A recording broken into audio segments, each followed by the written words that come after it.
رسول اللہ صلی اللہ علیہ وآلہ وسلم نے فرمایا، اے اللہ،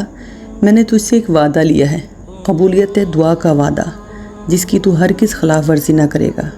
میں انسان ہوں، تو جس کسی انسان کو میں نے تکلیف دہ بات کہی ہو، برا بھلا کہا ہو، اس پہ لعنت کی ہو،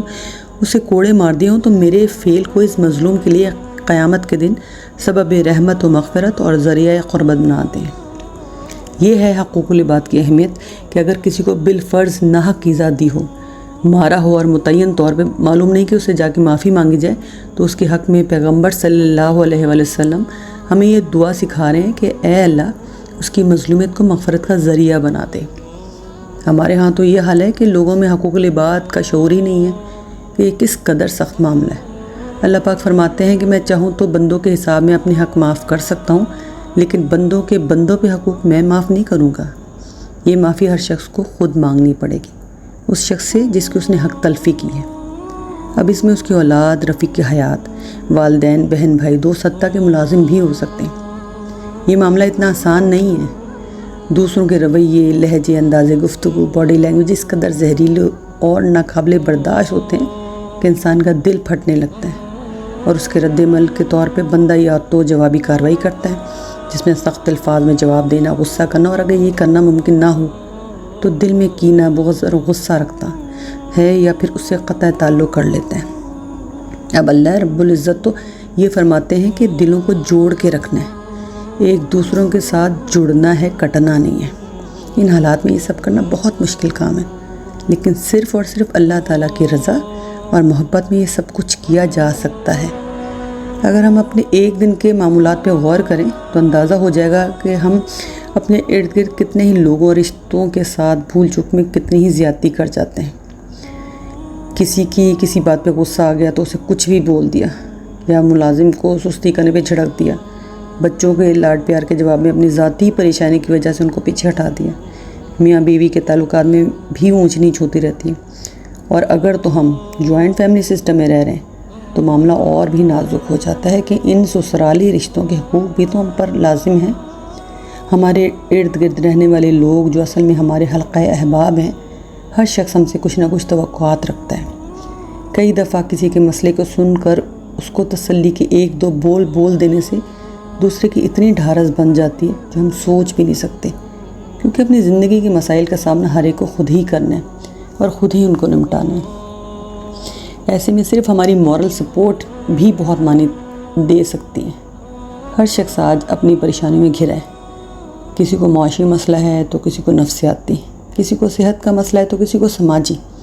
اب ایسے حالات میں اگر ہم خلوص نیت کے ساتھ سامنے والے کو مشورہ دیں، تسلی دیں اور اس کی مناسب رہنمائی کر دیں تو یہ حقوق العباد کی ادائیگی کے زمرے میں ہی آتا ہے، اور ہم کو یہ معاملے صرف معاشرتی ماحول کو درست رکھنے کے لیے نہیں کرنے، بلکہ ہماری اگلی زندگی جو موت کے بعد شروع ہونی ہے، اس میں آسانی کے لیے بھی ہم کو ان چیزوں کی ضرورت ہے، کیونکہ جو لوگ دوسروں کی زندگی میں آسانی کرتے ہیں ان کی موت آسان ہوتی ہے۔ اللہ ہمیں بھی آسانیاں بانٹنے کی توفیق دے اور آسان موت عطا فرمائے۔ یہاں پہ مرض الموت کا واقعہ سننے کے قابل ہے۔ آپ صلی اللہ علیہ وآلہ وسلم کو شدید بخار تھا، سر میں شدید درد تھا۔ درد کی شدت سے آپ صلی اللہ علیہ وآلہ وسلم نے سر پہ رومال باندھ رکھا تھا۔ اسی حالت میں آپ فضل بن عباس رضی اللہ عنہ سے فرماتے ہیں، مجھے مسجد لے چلو اور لوگوں کو جمع کرو۔ جب آپ صلی اللہ علیہ وآلہ وسلم آ گئے تو آپ منبر پہ تشریف لے گئے، اللہ کی حمد و ثنا بیان کی، پھر آپ نے فرمایا، میں تمہارے درمیان سے جلد چلے جانے والا ہوں، بس جس شخص کی پیٹھ پہ میں نے کوڑا مارا ہو تو یہ میری پیٹھ حاضر ہے، اس کو یہاں مجھ سے بدلہ لے لینا چاہیے۔ جس شخص کو میں نے ناحق برا بھلا کہا ہو تو میں یہاں موجود ہوں، اپنا بدلہ لے لیں۔ جس شخص کا میرے ذمہ کوئی مال ہو تو وہ مجھ سے وصول کر لے، میری طرف سے دشمنی کا اندیشہ نہ کرے کہ میں بعد میں اس کی کسر نکالوں گا، اس لیے کہ یہ میری شان کے منافی ہے۔